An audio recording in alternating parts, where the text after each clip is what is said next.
Passion. Prize Right. for literature. First time a songwriter has ever gotten that award. And of course, almost his entire output is poetry. He's written some prose, some good prose, but most of his work, his famous work, is poetry. But of course, he sings his poems. But I'm so impressed with Dylan as a poet. I think he was probably the greatest. Well, I think he was easily the greatest poet of the 20th century. And I think, since he's only 75 now, that he may turn out to be the greatest poet of the 21st century, because he's probably going to live quite a few more years and write some more. I'm going to read one of Bob's, what I think is one of his best poems, and it was written in 2012, I'm surprised at how few people are familiar with it. The album, it's the title song on an album called Tempest, Tempst. A guy named Shakespeare also wrote a play called The Tempest. Bob Dylan's album is just called Tempest, and the title song is just called Tempest. And it was written in 2012, which was the 100th anniversary of the sinking of the Titanic. And I listen to it almost daily. You know, I keep it queued up on my little Sony boombox, and it's sitting right by my desk, and I can reach over and just flip a switch and listen to it anytime I want to. It's a song that I'm just crazy about. If you have not heard him sing it, he sings it kind of like a dirge, and if you like that kind of, you know, whether you like the song or not, probably it depends on whether you like that kind of sound, the dirge sound. But I won't have music, or I won't be singing it. I'll just be reading the poem tonight. Tempest by Bob Dylan. And the pale moon rose in its glory out on the western town. She told a sad, sad story of a great ship that went down. It was the 14th day of April. Over the waves she rode, sailing into tomorrow to a golden age foretold. The night was black with starlight. The seas were sharp and clear. Moving through the shadows, the promised hour was near. Lights were holding steady, gliding over the foam. All the lords and ladies heading for their eternal home. The chandeliers were swaying from the balustrades above. The orchestra was playing songs of faded love. The watchman, he lay dreaming, as the ballroom dancers twirled. He dreamed the Titanic was sinking into the underworld. Leo took his sketchbook. He was often so inclined. He closed his eyes and painted the scenery in his mind. Cupid struck his bosom and broke it with a snap. The closest woman to him, he fell into her lap. He heard a loud commotion. Something sounded wrong. His inner spirit was saying that he could not stand here long. He staggered to the quarterdeck. No time now to sleep. Water on the quarterdeck, already 3 foot deep. Smokestack leaning sideways, heavy feet began to pound. He walked into the whirlwind, sky splitting all around. The ship was going under. The universe had opened wide. The roll was called up yonder. The angels turned aside. Lights down the hallway, flickering dim and dull.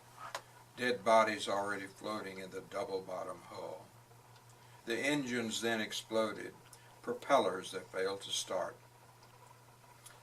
The boilers overloaded, the ship's bow split apart. Passengers were flying, backward, forward, fair and fast. They mumbled, fumbled, and tumbled, each one more weary than the last. The veil was torn asunder between the hours of 12 and 1. No change, no sudden wonder could undo what had been done. The watchman lay there dreaming at 45 degrees. He dreamed the Titanic was sinking, dropping to her knees. Wellington, he was sleeping. The bed began to slide. His valiant heart was beating. He pushed the tables aside. Glass of shattered crystal lay scattered round about. He strapped on both his pistols. How long could he hold out? His men and his companions were nowhere to be seen. In silence there he waited for time and space to intervene. The passageway was narrow. There was blackness in the air. He saw every kind of sorrow, heard voices everywhere. Alarm bells were ringing to hold back the swelling tide. Friends and lovers clinging to each other side by side.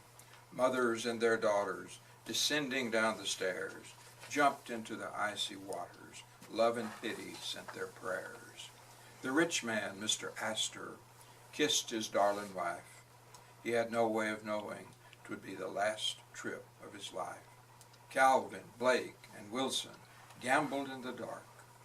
Not one of them would ever live to tell the tale on the disembark. Brother rose up against brother in every circumstance. They fought and slaughtered each other in a deadly dance. They lowered down the lifeboats from the sinking wreck. There were traitors, there were turncoats, broken backs, broken necks. The bishop left his cabin to help others in need, turned up his eyes to the heavens, said, "The poor are yours to feed." Davy, the brothel keeper, came out, dismissed his girls, saw the water getting deeper, saw the changing of his world. Jim Dandy smiled, never learned to swim, saw a little crippled child, gave his seat to him. Saw the starlight shining, streaming from the east. Death was on the rampage, but his heart was now at peace. They battened down the hatches, but the batches would not hold. They drowned upon the staircase of brass and polished gold. Leo said to Cleo, "I think I'm going mad."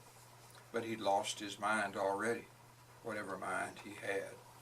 He tried to block the doorway to save all those from harm. Blood from an open wound pouring down his arm. Petals fell from flowers till all of them were gone.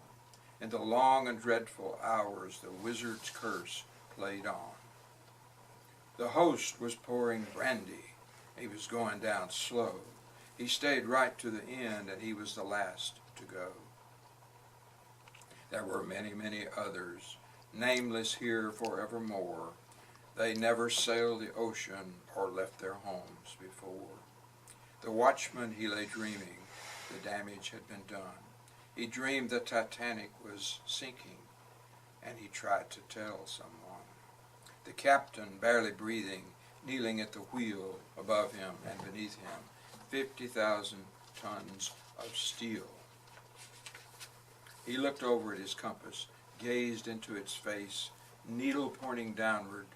He knew he'd lost the race. In the dark illumination, he remembered bygone years. He read the book of Revelation, and he filled his cup with tears. When the reaper's task had ended, 1,600 had gone to rest. The good, the bad, the rich, the poor, the loveliest, and the best. They waited at the landing, and they tried to understand, but there is no understanding of the judgment of God's hand. The news came over the wires and struck with deadly force. Love had lost its fires. All things had run their course. The watchman, he lay dreaming of all things that can be. He dreamed the Titanic was sinking into the deep blue sea. Bob Dylan.